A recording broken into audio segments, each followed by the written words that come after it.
Bien, pues, te decía que surgió la idea de eh, comprar la elaboración del plan de desarrollo.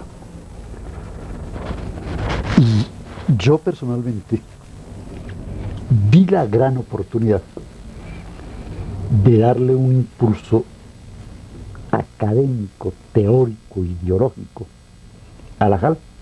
Y entonces les arranqué la mano, les dije, claro que la compro, pero a condición de que no vaya a ser contratada la elaboración del plan de desarrollo con unos consultores privados, sino que acudamos a la academia. Y yo impongo como condición sine qua non que acudamos a únicamente dos universidades. La Nacional, que tiene un departamento de planeación urbana, y la Distrital, que tiene una facultad de catastro. Pidamos cotizaciones a ambas. A alguien se le dañó un negocio ahí, o a algunos se les dañó un negocio que lo tenían ya montado, ya tenían los contratistas hechos, ya tenían seguramente repartido el valor del contrato. Y yo impuse la teoría, la tesis, de que fuera con esas dos universidades. Entonces hicimos varias sesiones oficiales formales de la JAL con profesores de la Universidad Nacional y con profesores de la Distrital. Les expusimos las ideas, les expusimos las condiciones de la localidad, les esbozamos unos principios teóricos presupuestales, porque todavía no sabíamos si íbamos a tener unas asignaciones de la administración central, etcétera, etcétera. Y esta gente entonces comenzó a hacer preguntas académicas que la mayoría de los ediles jamás habían escuchado en su vida. Características topográficas de la localidad, formación humana, censo, vocación, distribución por actividades, industria, comercio, minoristas, etcétera, etcétera.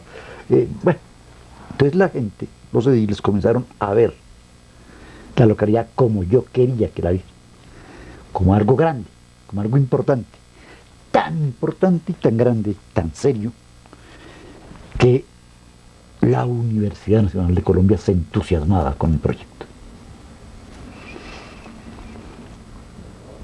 Y eso de alguna manera ayudó a esa primera JAL.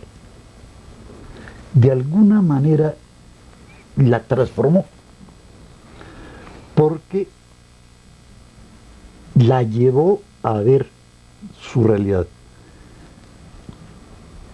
con una mirada distinta. Ampliar el paisaje. Y a profundizarlo. Se hicieron muchas sesiones, muchos intentos. La Distrital y la Nacional alcanzaron a elaborar varios proyectos de plan. Todo se empantanaba cuando se hablaba de los costos. Ustedes no tienen horarios, ustedes no tienen presupuesto en la localidad. Entonces, ¿cómo se atreven a pensar en contratar con una universidad seria, desarrollada, la elaboración de un plan? Entonces, eso que aparentemente era negativo, también lo volvimos positivo, en el sentido de que ya llegábamos con más argumentos a ser alcaldía mayor, a decir, bueno, sede, implementos, presupuesto, plan de desarrollo, y jale, y exija, y demuestre las ganas. Yo creo que esa primer etapa del proceso de autoconstrucción de la JAL cambió tanto a la administración central, la mirada despectiva y peyorativa que tenía sobre las juntas administradoras, como a las propias juntas, porque entonces las otras juntas comenzaron a oír el rum rum de que en Kennedy estaban contratando con la Universidad Nacional. Entonces comenzaban las llamadas, y cómo es la cosa, y con quién hablamos allá, y además como existía la asociación de JALS. Entonces en las reuniones de directiva venían el intercambio de experiencias, ¿no? Entonces se fue transformando esto en un ente realmente legislativo político. Político no en el sentido partidista, sino en el sentido social. Claro. En el sentido de formación. Identidad, de formación de identidad. Formación de identidad. De descubrimiento de identidad. A mí me parece que así no hubiéramos logrado desarrollar, realizar, sacar adelante un plan de desarrollo. El solo hecho de haberle abierto los ojos a los ediles, en el sentido de que no estábamos abandonados, que teníamos muchos recursos a los cuales acudir, y recursos de altísima calidad. Eso solo hizo de esa primer junta una cosa distinta. Lo sacó de la mentalidad del bombillo, del poste de la esquina y del huequito y de la cosa. Y por lo menos los llevó a pensar a robar en grande. Lo estoy diciendo peyorativamente, pero cierto. Ah, no, aquí ya no se trata de robar el bombillo del poste de la esquina, no, aquí hay muchas posibilidades. Y lo demuestro con esto. En la elección siguiente, la segunda elección, hubo un propietario de un establecimiento educativo que le metió 20 millones de pesos a la campaña. Yo me pregunto, aún hoy, tantos años después, si en ese momento, sin honorarios, sin prestaciones sociales, sin nada, había alguien con ojo suficientemente avisor para invertir 20 millones de pesos en una campaña, porque ya se comenzaba a ver que iban a venir presupuestos, que iba a haber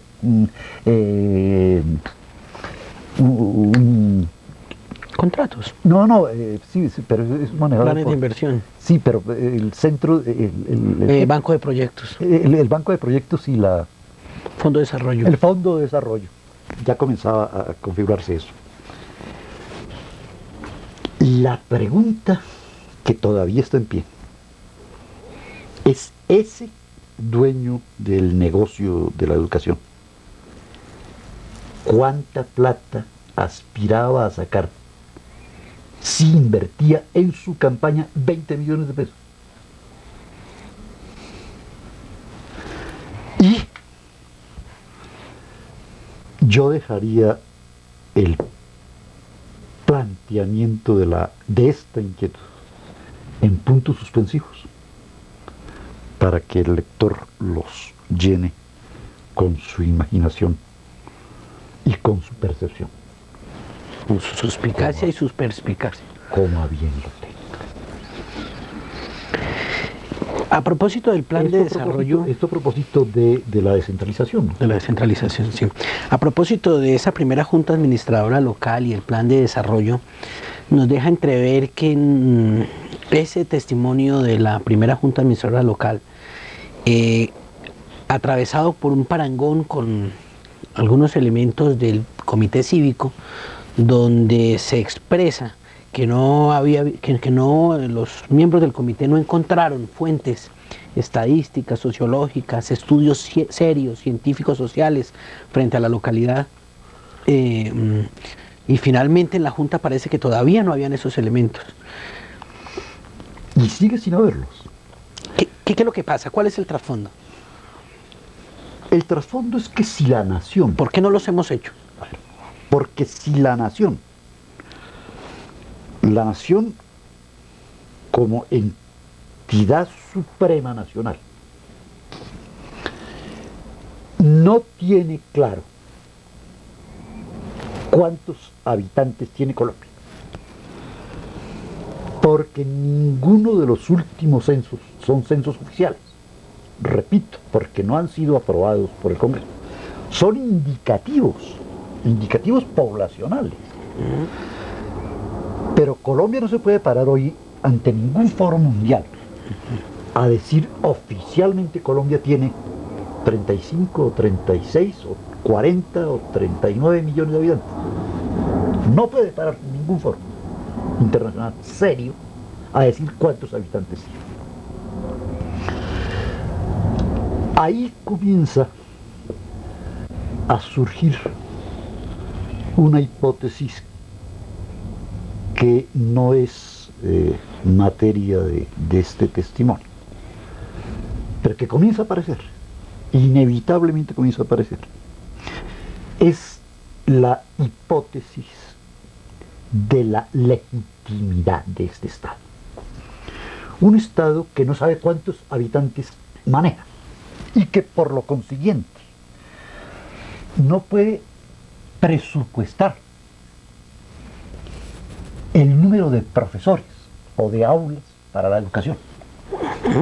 Un Estado, una nación, que no puede detectar científica, ciertamente,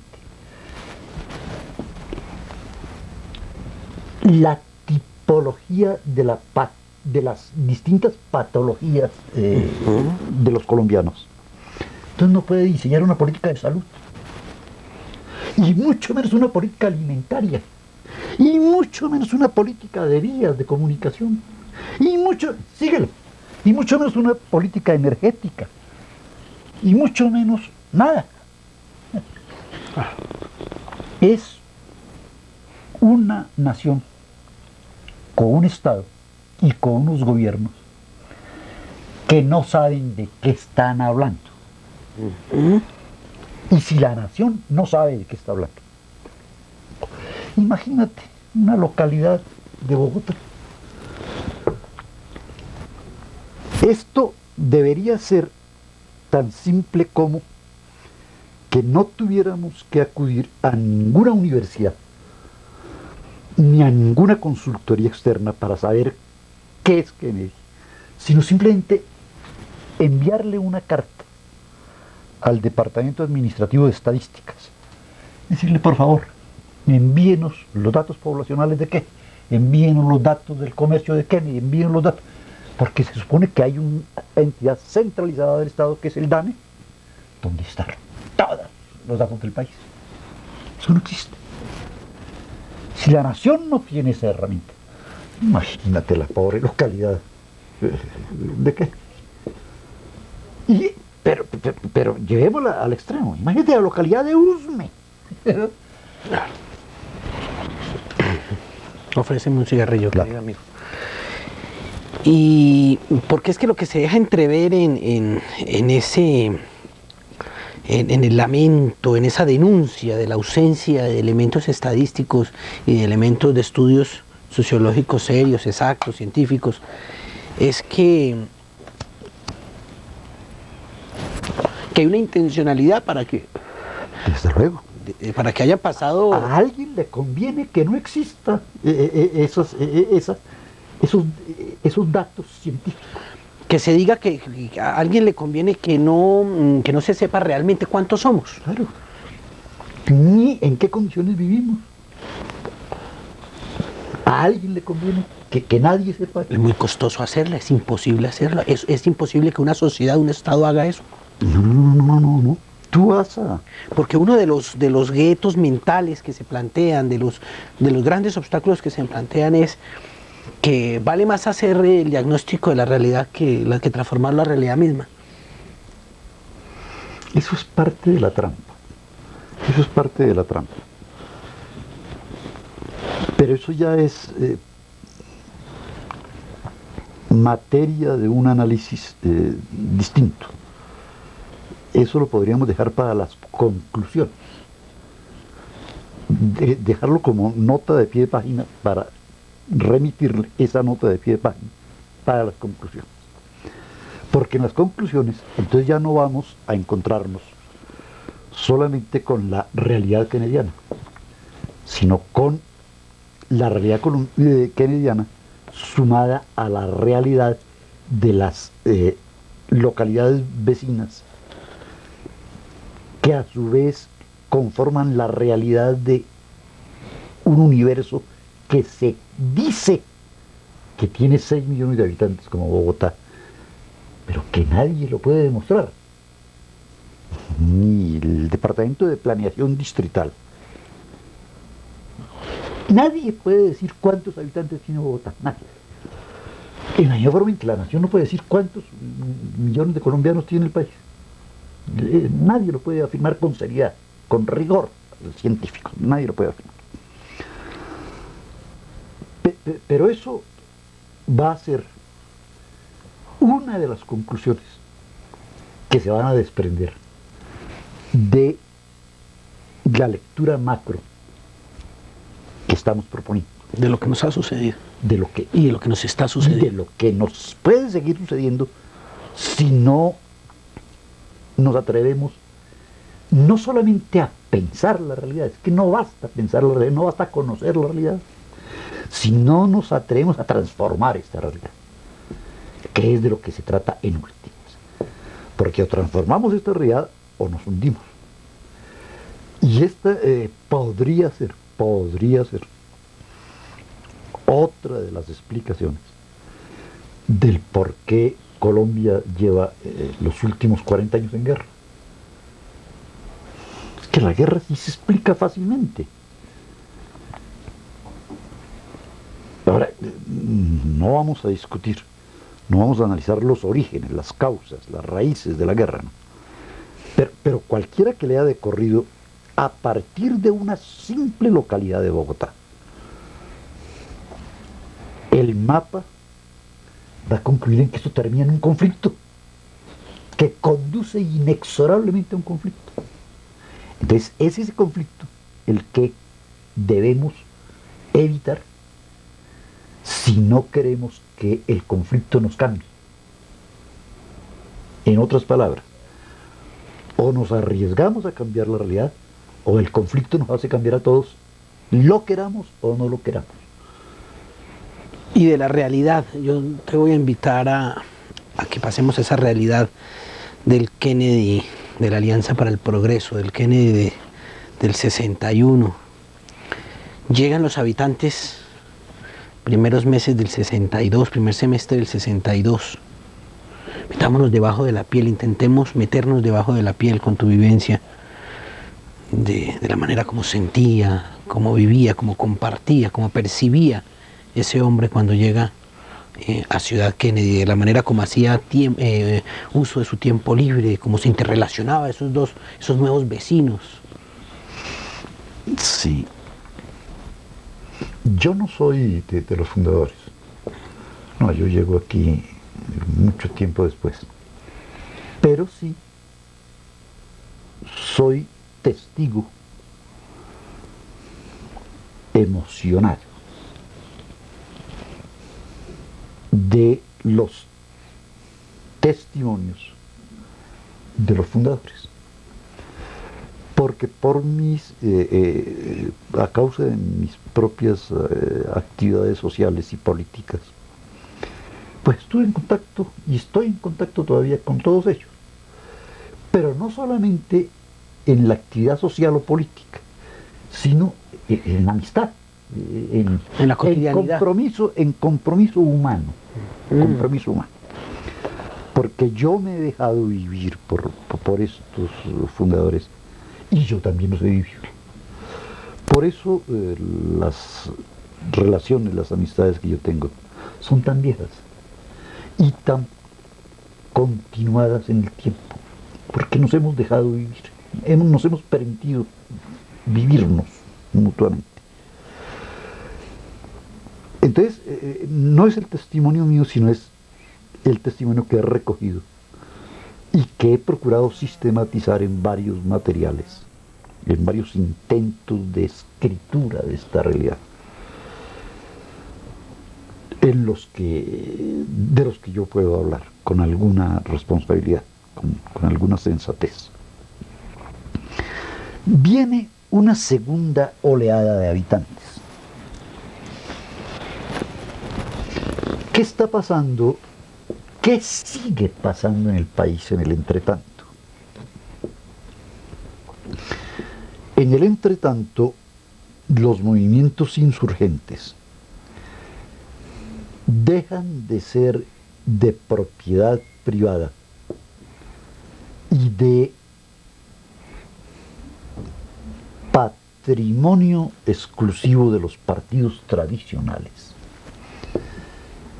y comienzan a transformarse en lo que son hoy movimientos insurreccionales con profundos contenidos sociales. Es decir, en otras palabras, deja de ser una lucha entre conservadores y liberales para convertirse en una lucha social entre poseedores y desposeídos. En otras palabras, o también en otras palabras, el conflicto se va profundizando. El conflicto, en vez de irse solucionando, se va profundizando, y Bogotá, como entidad territorial, por razones de centralismo, por razones de prestigio, por razones de concentración de fuente de trabajo económicas, socioeconómicas, etcétera, etcétera, comienza a convertirse en el principal centro de llegada de los desplazados, de la profundización del conflicto. Entonces Bogotá se convierte en el epicentro del desplazamiento del Tolima, del Valle, de los Santanderes. No, la costa la costa era otro país. Allá no existía violencia, allá no existía. La costa era todavía hasta ese momento, era la parranda. Ese era otro país, ese era el ron, el carnaval, las negras chuscas. La costa estaba totalmente por fuera de la realidad nacional. Pero el resto del país sí genera esta cadena infinita de tragedias. Y comienzan a llegar gentes que van convirtiendo al bogotano raizal en una especie exótica. Y el país, no porque haya sido una propuesta oficial gubernamental, una estrategia gubernamental, sino como consecuencia de la profundización del conflicto, comienza a llenarse de colombianos. Bogotá comienza a llenarse de colombianos y los bogotanos comenzamos a desaparecer numéricamente. El cachaco, Ala. El cachaco. El cachaco comienza a desaparecer en una avalancha de colombianidad que no tiene nada que ver con la mentalidad, ni con la cultura, ni con la formación del bogotano raizal. Comienzan a aparecer las radiolas de las fiestas de los costeños o de los bayunos a unos volúmenes altísimos. Comienzan a aparecer las comidas santanderianas, boyacenses, etc. Comienzan a aparecer nuevas formas de vestirse, de ir al cine, de caminar por la calle, de entrar a los cafés, de relacionarse con los otros. Bogotá comienza a volverse nacional. Eso mismo comienza a reflejarse a medida que las condiciones económicas de los desplazados van disminuyendo. Comienza a reflejarse en la periferia de Bogotá. Comienza a conformarse esos grandes, lo que posteriormente se dio en denominar los grandes cinturones de la miseria, que no están conformados por bogotanos, sino por desplazados. Y se da un fenómeno absolutamente apasionante y que no ha sido estudiado por ninguna disciplina en Colombia. Se da el fenómeno nacional de que Colombia es el único, repito y subrayo, el único país latinoamericano de ciudades. Todo el resto de América Latina son países de una ciudad, la capital. Pero países con 6, 7, 10 ciudades grandes o intermedias, solamente Colombia. Y observemos que en el único país de ciudades de América Latina no se da ninguna expresión cultural urbana. Ni una. Comencemos por el ejemplo más evidente, nuestro premio Nobel de Literatura, García Márquez. Toda la literatura de García Márquez, toda la obra de García Márquez, es una obra de provincia. La ciudad no aparece en ninguna de las obras de García Márquez. ¿Cómo se explica, dentro de un pensamiento analítico, una lectura analítica, que el único país de ciudades de América Latina no haya producido una sola manifestación cultural urbana? ¿Por qué? La respuesta es elemental. Porque este es un país de ciudades habitada por campesinos desplazados.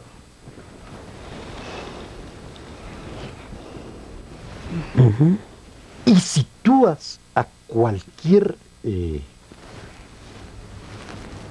territorio de los cinturones de miseria, verás al lado del rancho de invasión de cartón y productos desechables el pequeño territorito de maíz, y verás las gallinas y verás el cerdo al pie del ranchito de invasión urbano.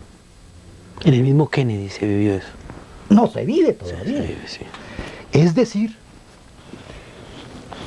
que seguimos siendo un país de raíces, de profundas raíces rurales, obligado artificialmente a vivir en un mundo urbano.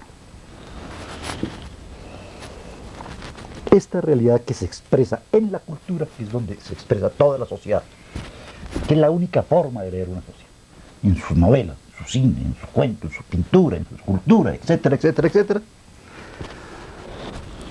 encontrarás con absoluta claridad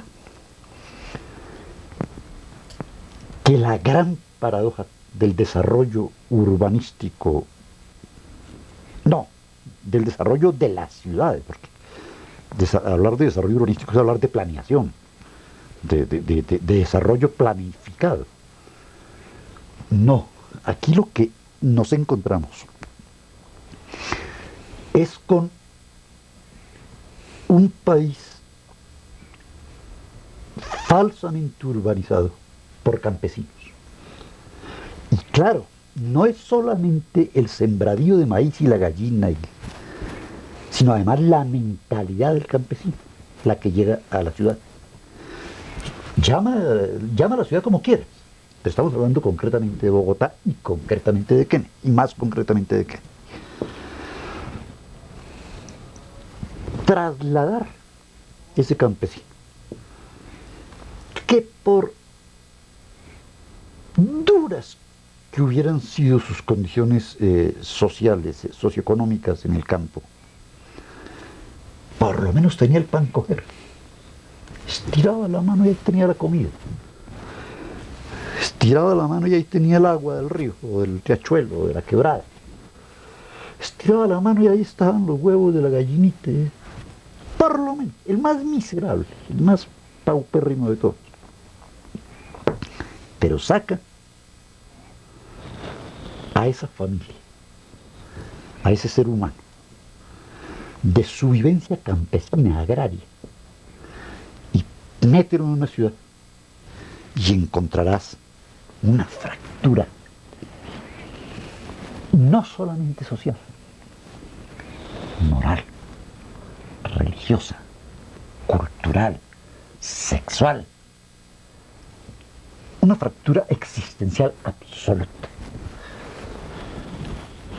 Las niñas desplazadas, las niñas campesinas desplazadas a las ciudades, ¿con qué defensas llegan a las ciudades? ¿Qué saben hacer en la ciudad?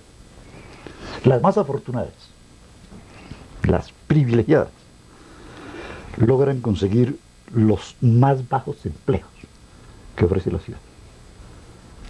Servicio doméstico, vendedoras de almacenes de quinta categoría, los más bajos oficios, las más afortunadas. Pero las que no rodaron con suerte, ¿dónde terminaron?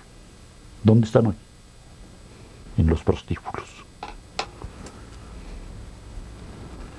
No es gratuito que Colombia sea el país latinoamericano con más alto índice de exportación de niños y de prostitutas en el mundo.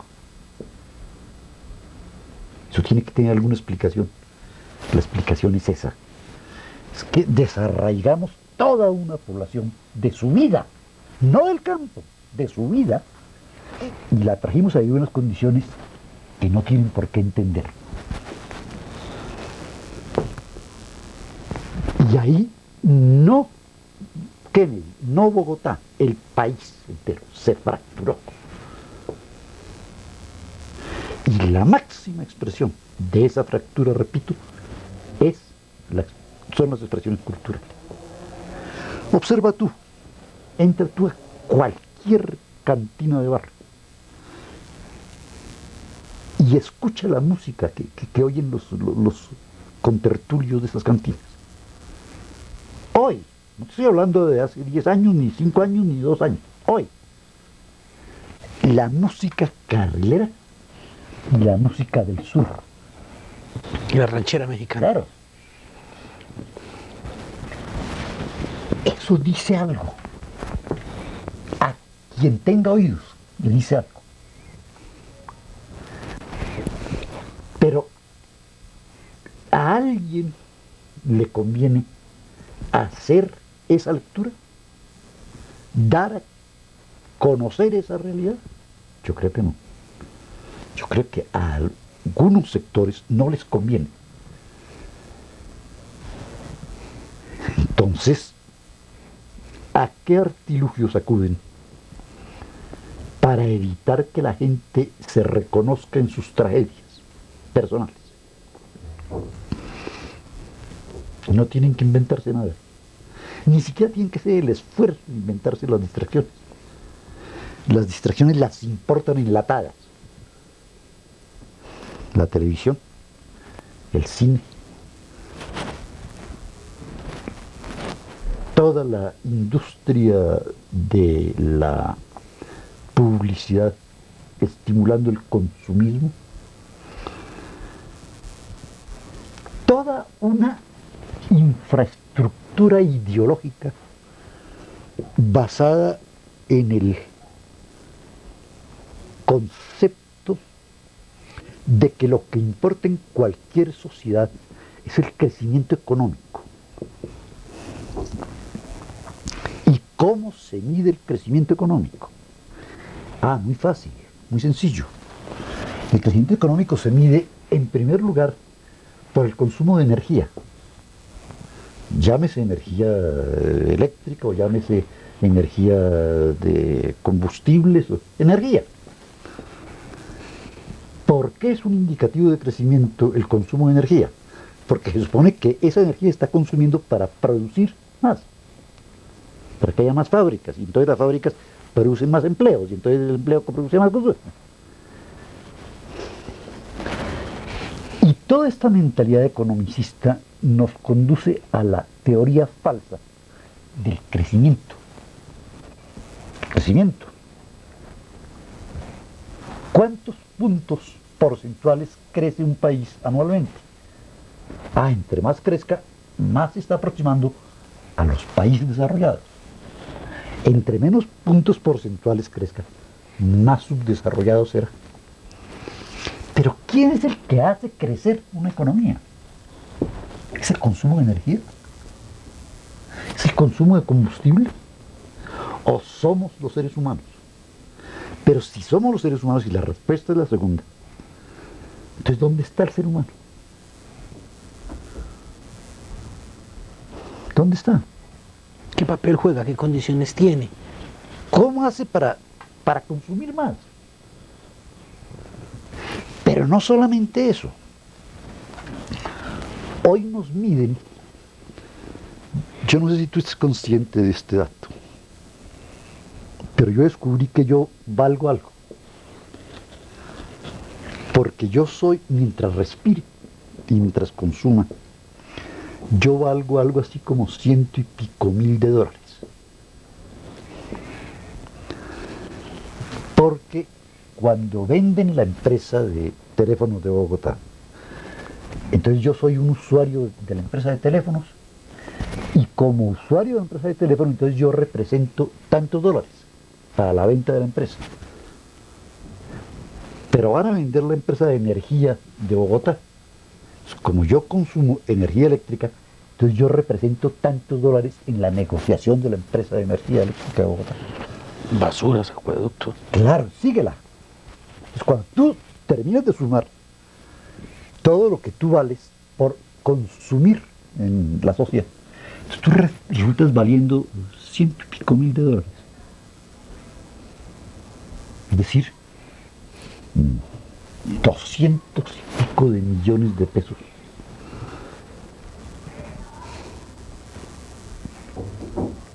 Yo me pregunto, ¿y para qué me sirve a mí o a Terencio Pataquiva valer 200 y pico de millones de pesos si no tengo con pagar la luz?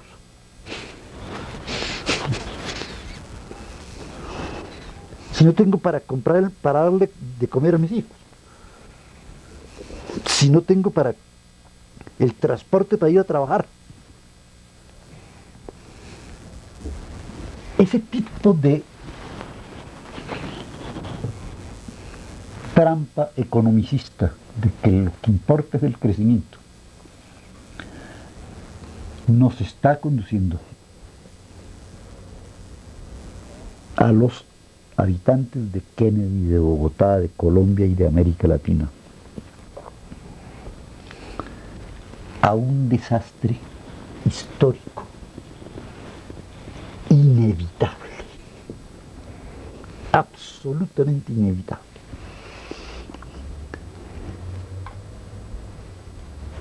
¿Y cómo podemos demostrar ese desastre? Muy sencillo. No voy a hablar de hace 20, ni 10, ni 15 años.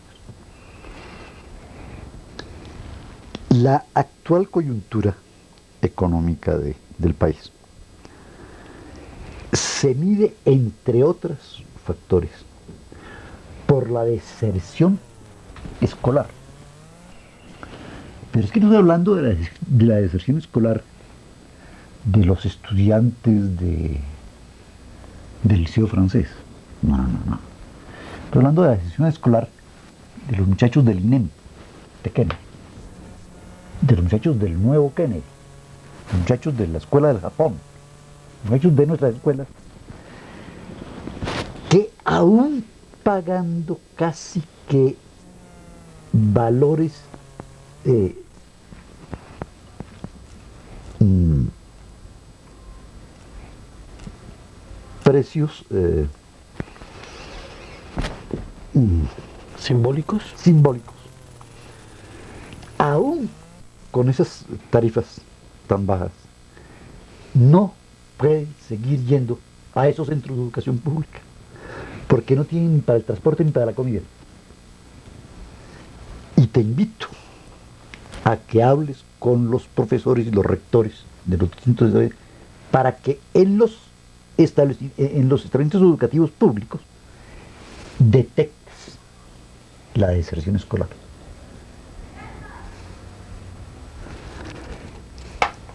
Entonces vuelve la reflexión. ¿A quién le conviene que esto se conozca y a quién no le conviene? ¿A quién le conviene que una porción alta de los habitantes de Kennedy o de cualquier otra localidad descubran no que son actores de sus crisis, sino que son víctimas de la crisis y que asuman conocimiento, que asuman conciencia de que algo mágico, algo del destino, algo de la divina providencia, algo inexplicable, los sacó de sus tierras, los sacó de su cultura, los sacó de su lenguaje y los trajo a un centro urbano absolutamente incomprensible para ellos y absolutamente invivible para ellos. ¿Qué efectos sociales produce ese desplazamiento? Ya lo hemos visto a nivel laboral con las mujeres, pero veamos a los padres, a los jefes de familia, si es que existen todavía jefes de familia, porque la realidad es que en Kennedy hoy un alto porcentaje de las familias kennedianas, de los jefes, de las cabezas de las familias kennedianas, son mujeres. Son mujeres. Entonces, ¿los hombres dónde están? ¿Qué se hicieron? ¿Para dónde cogieron? Bueno, entonces volvemos a los más afortunados, los ganadores de esta tragedia. En la industria de la construcción, cuando hay industria de la construcción.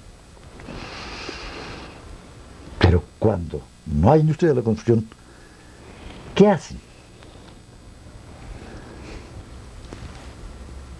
El colombiano no es un ser que se resigne a morirse de hambre.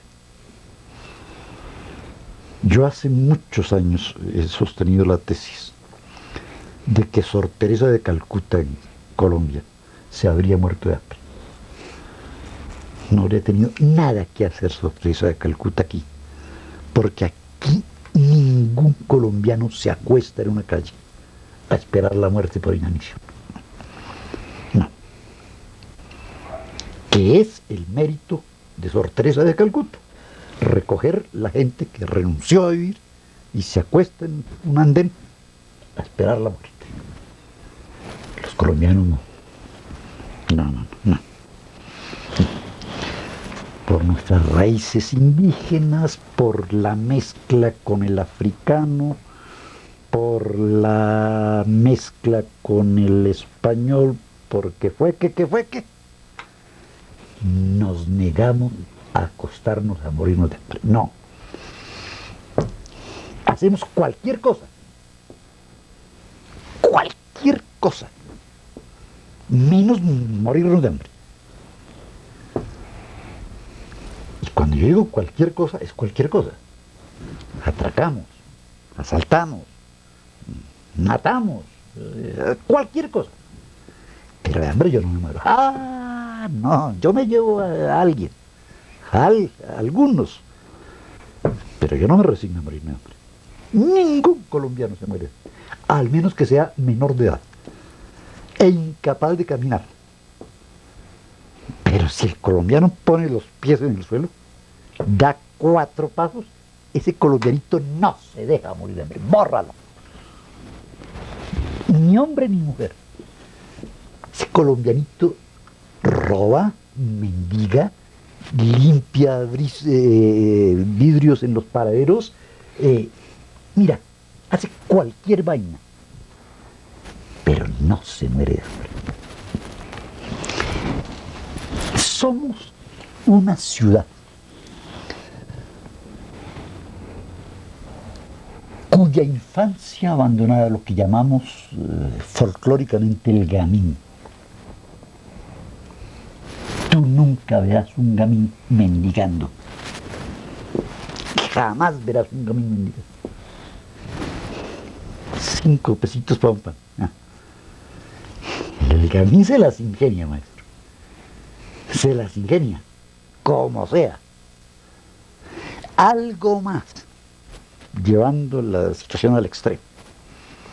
La gente de la calle del Cartucho, que ya no tienen ninguna esperanza, frente a ninguna, no mendigan. No mendigan. No.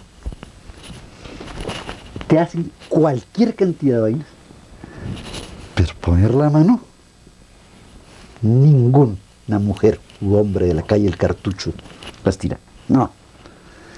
Se inventan cualquier cosa. Esa misma mentalidad, esa misma actitud ante la vida, ante el mundo, trasládala a Kennedy. Y encontrarás cosas apasionantes. Antes de que la administración central resolviera redecorar las vías públicas, tú y yo conocimos familias enteras que llevaban viviendo de la calle 25, 30, 35 años. Ahí, en una caseta, o donde vendían libros, o donde vendían cuadernos, o donde vendían marihuana, o donde vendían empanadas, o donde vendían la niña, la hija de la familia, vendían cualquier cosa. Y duraron años viviendo de la calle. Ese fue el resultado social de la tragedia del desplazamiento en Colombia, reflejado en nuestra localidad.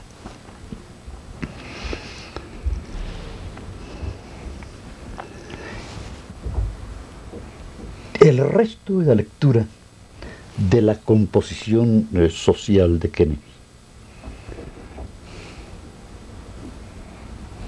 conduce a unas conclusiones pesimistas. Yo pienso que no. Yo pienso que no. Vayamos a los barrios más deprimidos de la localidad. Voy a poner solamente un ejemplo, uno solo. La Igualdad. Barrio de invasión, barrio de lodazales espantosos.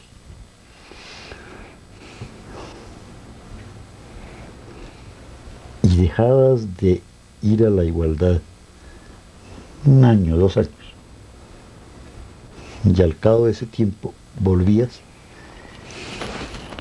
y la casa ya iba en piso y medio. Y si te demorabas y te descuidabas, te encontrabas con 2 pisos y medio. Pero un segundo, no solamente crecía la casa hacia arriba, porque la familia seguramente crecía. No, entra a esas casas. Entra. Como entré yo a miles de casas en que casas absolutamente dignas, maestro. Su salita bien organizada, su comedorcito bien puestecito, su neverita, su equipito de sonido. Y en el primer piso de la casa, o una panadería, o algún negocio, alguna Salón de belleza. alguna vaina.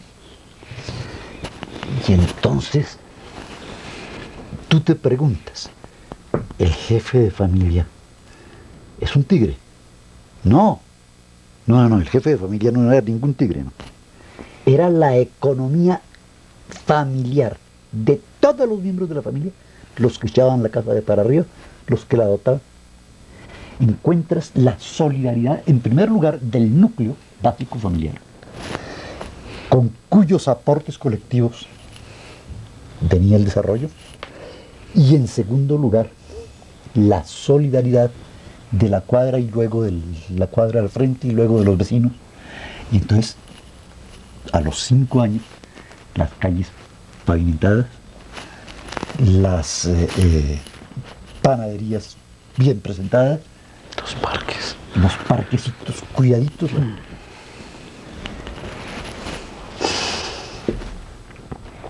Yo lo que trato de decir con esto es que Ciudad Kennedy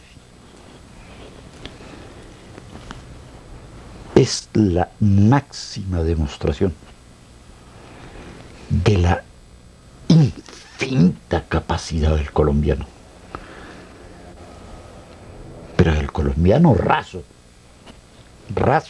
absolutamente raso, para ser mejor cada día, maestro. Este es un himno a la vida, este es un himno al esfuerzo. Y yo vivo, en primer lugar, agradecido con esta gente que me permitió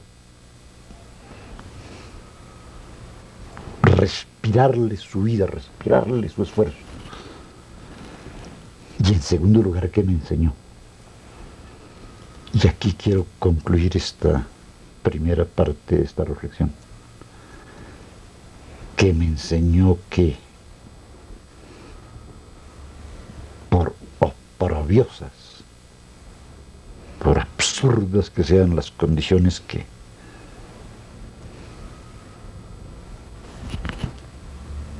un Estado le impone a los colombianos somos capaces de salir adelante.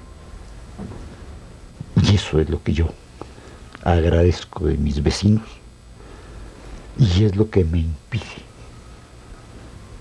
irme de aquí. Le debo eso a Kennedy.